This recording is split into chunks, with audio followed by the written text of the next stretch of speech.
Francis Galton और Charles Darwin, इन दोनों की कहानी बड़ी अमेजिंग है। क्या सिखाती है? एक इंसान ये है और एक इंसान ये है, लेकिन इन दोनों में से ये हिस्ट्री क्रिएट करता है। दुनिया इस इंसान को एडमायर करती है, पर ये दूसरा वाला इंसान जो है वो कुछ कर नहीं पाता। आखिर ऐसा क्यों होता है? क्यों इस पूरी दुनिया में कुछ लोग हैं जो कुछ कर नहीं पाते और कुछ है जो दुनिया के टॉप 1% में आ जाते हैं? देखा जाए तो जन्म लेते वक्त सबका दिमाग ऊपर वाले ने सेम तरीके से ही डिजाइन करा है, पर हिस्ट्री में नाम रजिस्टर होता है सिर्फ इन जैसे लोगों का। आखिर क्यों ये सक्सेसफुल हो पाते हैं? क्या है इनका सीक्रेट? तो सुनो, वो सीक्रेट है दिमाग को परफेक्टली डिजाइन करने की चाहत। जन्म लेते वक्त आपका दिमाग कैसा होगा ये आप डिजाइन नहीं कर सकते, पर इसके बाद में पूरी दिमाग की कहानी आप पूरी डिजाइन करते हो। कैसे? अब यहाँ एग्जांपल शुरू होता है सर फ्रांसिस गैल्टन का और चार्ल्स डार्विन का।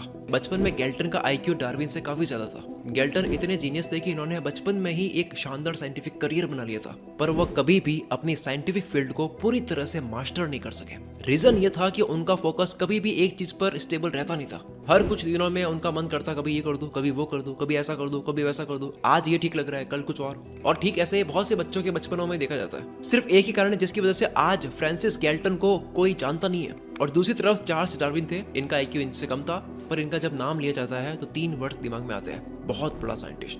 डार्विन एक ऐसे साइंटिस्ट है जिन्होंने हमेशा के लिए जिंदगी के बारे में हमारी सोच को बदल कर रख दिया। पर डार्विन एक आम बच्चे थे, इनका आईक्यू लेवल भी एवरेज था। ये खुद मानते थे कि मेरे अंदर चीजों को जल्दी समझने की कोई काबिलियत नहीं है। गैल्टन के कंपैरिजन में डार्विन के पास में कोई काबिलियत नहीं थी। तो फिर कैसे डार्विन दुनिया के इतने बड़े साइंटिस्ट बन गए जिनको पूरी दुनिया जानती है? अब इसको समझने के लिए इनकी जिंदगी सुनो। बचपन से ही डार्विन का शौक था बायोलॉजिकल सैंपल्स कलेक्ट करना। इनके पापा डॉक्टर थे जो चाहते थे कि मेरा लड़का मुझसे भी बड़ा डॉक्टर बने, इसीलिए डार्विन को यूनिवर्सिटी ऑफ एडिनबर्ग में एनरोल करा दिया। पर डार्विन को इस यूनिवर्सिटी में सिर्फ अंधेरा दिख रहा था। उनका कोई इंटरेस्ट नहीं था डॉक्टर की किताबों में। उनकी जिद थी कि वो डॉक्टर नहीं बनना चाहते थे। डार्विन के ऐसे बिहेवियर से इनके पापा काफी परेशान भी हो गए थे और उन्हें लगता था कि यार इस जिद की वजह से उनका बेटा कभी आगे नहीं बढ़ पाएगा। और फिर जब कोई रास्ता समझ नहीं आया तो उन्होंने चार्ल्स डार्विन को चर्च में काम दिलाने का फैसला किया। पापा का हुक्म मानकर इन्होंने यूनिवर्सिटी से चर्च शिफ्ट होने की तैयारी कर दी। लेकिन तभी उस यूनिवर्सिटी के एक प्रोफेसर ने इन्हें बताया कि एक रॉयल नेवी शिप है HMS बेगल, जो जल्द ही दुनिया घूमने जा रही है और उस शिप में बायोलॉजिस्ट की जरूरत है जो प्लांट्स और एनिमल्स के सैंपल्स कलेक्ट करके ऑब्जर्वेशन के लिए इंग्लैंड भेज सके।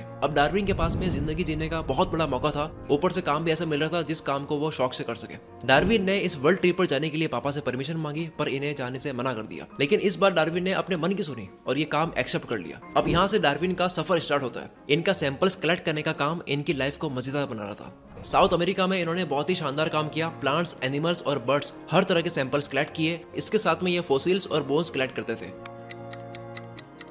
डार्विन अपने सारे सवालों के जवाब उस बायोलॉजिकल स्पेसिमेंस के कलेक्शन में ढूंढ रहे थे।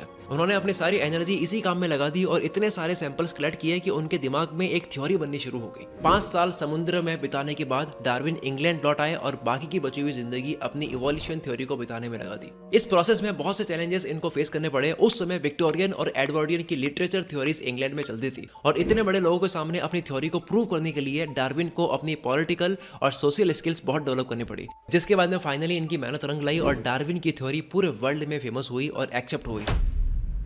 कंक्लूजन, डार्विन ने अपने दिमाग में एक शौक पाला और इस शौक को पूरा करने के लिए अपने दिमाग को परफेक्टली डिजाइन करा। डार्विन ने 4 चीजें फॉलो करी: continuing efforts, neglecting self doubt, facing obstacles and last में फिनिशिंग व्हाट इज स्टार्टेड। पर इन सबको फॉलो करने के लिए आपके अंदर भी डार्विन की तरह इनर फोकस होना चाहिए, और यही इनर फोकस आपको एक एवरेज इंसान से जीनियस इंसान बनाता है। Leonardo da Vinci, the great artist and inventor of 15th century, इनका भी ये मानना था कि हम सब में एक इनर पावर होती है जो इस वर्ल्ड को फेस करने के लिए हमें कैपेबल बनाती है। इनको भी बचपन में ज्यादा पढ़ने का मौका नहीं मिला, पर इन्होंने नेचर को बड़े ध्यान से ऑब्जर्व करा। इनको ये पता था कि इनको नेचर की खूबसूरती को देखने का मजा आता है और ये नेचर की ब्यूटीफुल पावर को अच्छे से समझना भी चाहते थे। इसलिए शांति से पहाड़ों और नदियों के किनारे बैठकर आराम से ध्यान से ये तस्वीरें बनाते थे। बात हो रही है कि कैसे आप एक स्किल को मास्टर कर सकते हो, तो इससे रिलेटेड आप कुकू FM पर how to master any skill audiobook सुन सकते हो, जिसे ऑलरेडी 3 लाख से भी ज्यादा लोगों ने सुन लिया है। और साथ ही mastery of self for wealth, power and success show को भी सुन सकते हो। इन दोनों शोज में काउंटलेस प्रिंसिपल्स बताए गए कि कैसे आप एक फील्ड के माहिर बन सकते हो। कुकू FM एक ऑडियो लर्निंग प्लेटफॉर्म है जिसे मैं खुद यूज करता हूँ, और रिसेंटली मैंने देखा तो पता चला कि हमारे हजारों सब्सक्राइबर्स ने कुकू FM से डेली कुछ ना कुछ सीख रहे हैं और आगे बढ़ रहे हैं। लेकिन अगर आपने अब तक कुकू FM की ऑडियो बुक नहीं सुनी है तो अब आपके लिए कुकू FM ने 7 डेज का फ्री ट्रायल शुरू कर दिया है। इन 7 दिन के दौरान आप पूरे प्लेटफॉर्म की कोई भी शो सुन सकते हो जिसमें 5000 से भी ज्यादा शोज शामिल हैं, बिल्कुल मुफ्त। ऑफर बहुत ही तगड़ा है, तो अपने दोस्तों और अपने फैमिली मेंबर्स को भी जरूर बताना। और ये ऑफर एक बहुत ही लिमिटेड टाइम के लिए है, तो जल्द ही जाकर के इस ऑफर को अवेल करो। और हाँ, after 7 days free trial subscription plan will be activated. So अभी जाओ, डिस्क्रिप्शन में जो स्पेशल लिंक है वहां से कुकू एफएम डाउनलोड करो और जो मैंने बताया है इन दोनों शोज को भी सुनो। अब आ जाते हैं हम अपनी वीडियो की तरफ। और अब अगर आपको भी डार्विन की तरह अपनी जिंदगी में किसी एक फील्ड का मास्टर बनना है तो उसके लिए आपके सामने ये पॉइंट्स है, आपको ये फॉलो करना है। Number 1, what was your childhood dream?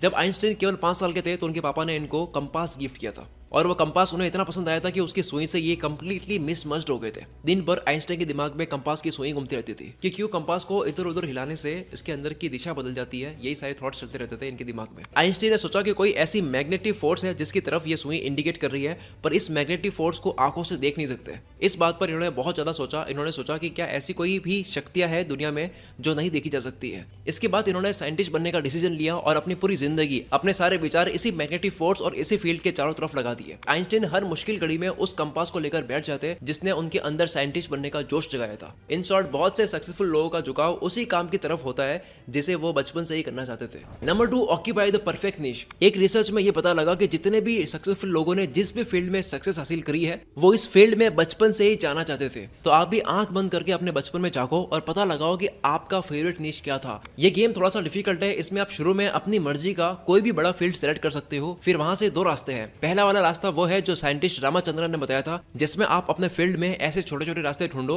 जो आपको अच्छे लगते हैं। जब मन करे आप एक स्मॉल फील्ड छोड़कर दूसरे स्मॉल फील्ड में ट्राई करो। ये प्रोसेस आप तब तक करते रहो जब तक आपको कोई ऐसा फील्ड ना मिल जाए जो आपको एकदम सही लगे। दूसरे रास्ते का नाम है मात्सुओका। मान लो आपने एक फील्ड में मास्टरी कर ली, जैसे रोबोट बनाना आपने सीख लिया, तो इसके बाद में दूसरे सब्जेक्ट की भी स्किल आप सीखना स्टार्ट कर दो, जैसे कि न्यूरोसाइंस। अब इन दोनों फील्ड्स के नॉलेज को आप मिला दो, जिसके बाद में शायद ऐसा हो सकता है कि आप नया फील्ड बना दो, या फिर आप इन दोनों फील्ड्स में कुछ ऐसे कनेक्शंस एस्टैब्लिश कर दो जो अब तक किसी ने नहीं करे। अब आपके ऊपर है कि आप चाहो तो इन दोनों में से कोई भी रास्ता चुन सकते हो, जिसके बाद आप एक ऐसे फील्ड में होगे जिसमें आपको कोई कंपटीशन नहीं होगा। आपको वो करने की आजादी होगी जो आप करना चाहते हो। आप उस फील्ड में अपना खुद का एजेंडा सेट कर सकते हो और ये पूरी फील्ड आप कंट्रोल कर सकते हो। Number 3, avoid the false path. कुछ लोग पैसा कमाने के लिए वो करियर ऑप्शन चूज कर लेते हैं जिसमें उनका कोई इंटरेस्ट नहीं है, लेकिन उसके अंदर पैसा देखते हैं वो। या कुछ लोग अपने पेरेंट्स के प्रेशर में आकर के वो प्रोफेशन चूज कर लेते हैं। हम सबने 3 इडियट मूवी देख रखी है कि कैसे फरहान वाइल्ड लाइफ फोटोग्राफर बनना चाहता था, पर पेरेंट्स के प्रेशर में उसे इंजीनियरिंग करनी पड़ी, जिसमें ना तो वो खुश रहा और ना ही उसने अच्छा परफॉर्म किया। इसलिए whenever you are thinking about your career choice, then never think about your family pressure. और हाँ, आपको कोई भी ऐसा फील्ड चूज नहीं करना है जिसके अंदर आपको पैसा दिख रहा है, क्योंकि अल्टीमेटली आप पैसा तो कमा लोगे लेकिन आप खुश नहीं रहोगे। हमेशा आपके ऊपर काम करने का प्रेशर रहेगा और जिसको आप एंजॉय भी नहीं कर रहे हो और ना आप पैसा एंजॉय कर पाओगे। Number 4, change your decision on time.